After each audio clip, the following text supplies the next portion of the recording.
tanto o Carlos quanto o Paulo falou uma coisa que me chamou muita atenção, que foi a ideia que desde o início vocês ouvem o fornecedor, vocês têm um momento com o fornecedor. E acho que isso é uma prática boa que precisa ser compartilhada e adotada pelas empresas aqui. Eu costumo falar que os fornecedores não erram só por má fé. Claro que tem vários fornecedores que erram por má fé, porque querem esconder algo, que estão fazendo alguma coisa errada.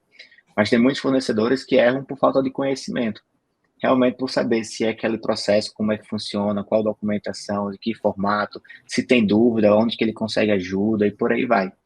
Então, um momento como esse, eu acho que funciona muito bem e acho que vale a pena a gente destacar. Aí, Carlos, você falou que tinha essas reuniões com os fornecedores no início. Se você pudesse compartilhar um pouquinho como é que funciona essa dinâmica, qual é a frequência, seria legal. Isso, vamos lá. Nós temos duas reuniões, né, basicamente. A reunião inicial, que é o pontapé inicial do processo, né, que a gente tem até para estreitar um pouco mais a relação e começar a criar aquele vínculo, né, que como o Paulo falou e você falou, às vezes a falta de vínculo dificulta também o processo de avanço no entendimento e comprar a ideia de postar a documentação no portal. Então, tem esse processo inicial, quando a gente explica todo o processo em linhas gerais, né, uma reunião de bota meia hora, 40 minutos, depende muito do fornecedor. Então, a gente explica o que é que tem que postar, como tem que postar, qual a melhor data para postar, né, o que é que pode acontecer se não postar, né, que eu falo para eles, ó, todo mês, no fechamento da competência, eu gero um ranking, e esse ranking eu divulgo dentro da empresa. Boa.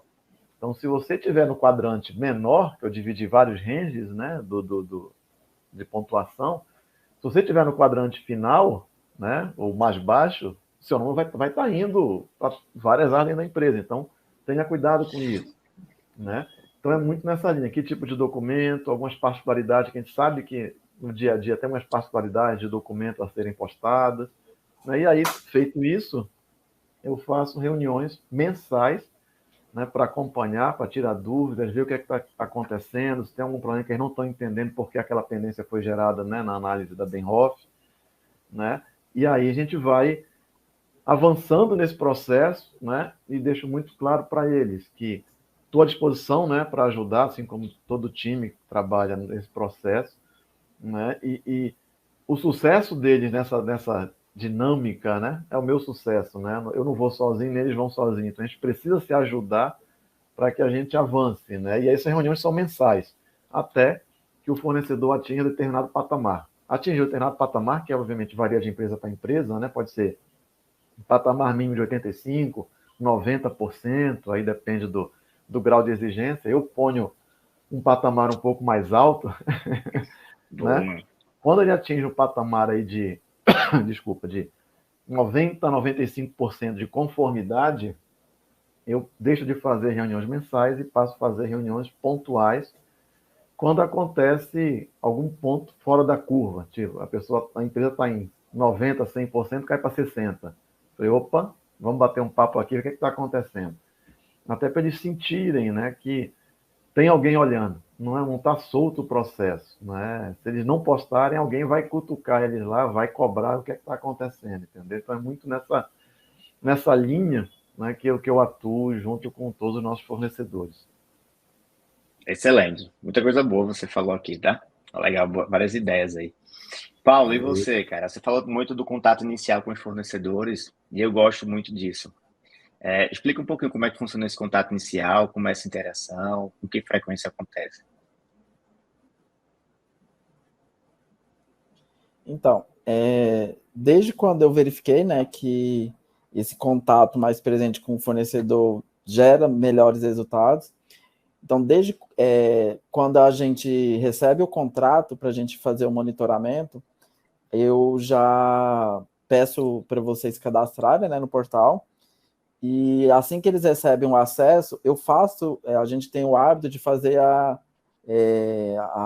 primeira competência com eles, porque aí eu já ensino como que funciona o portal, qual documentação tem que fazer, se eles, a gente verifica se ele tem alguma dificuldade, se eles sabem qual documento que a gente está pedindo, se eles têm dúvida da documentação. Então, se a gente verifica se o fornecedor já é da área de RH, departamento pessoal, a reunião é bem mais rápida, né? Então, a gente só apresenta mais o portal e aí a gente tem uma interação mais por e-mail.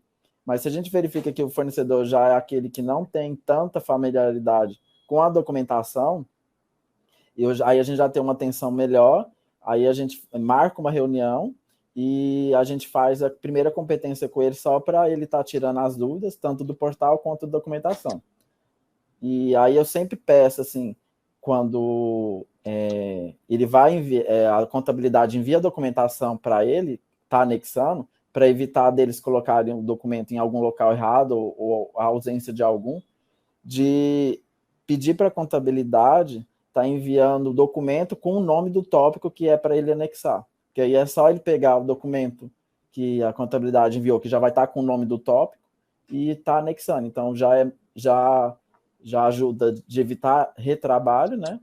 E dele estar anexando o documento no campo correto.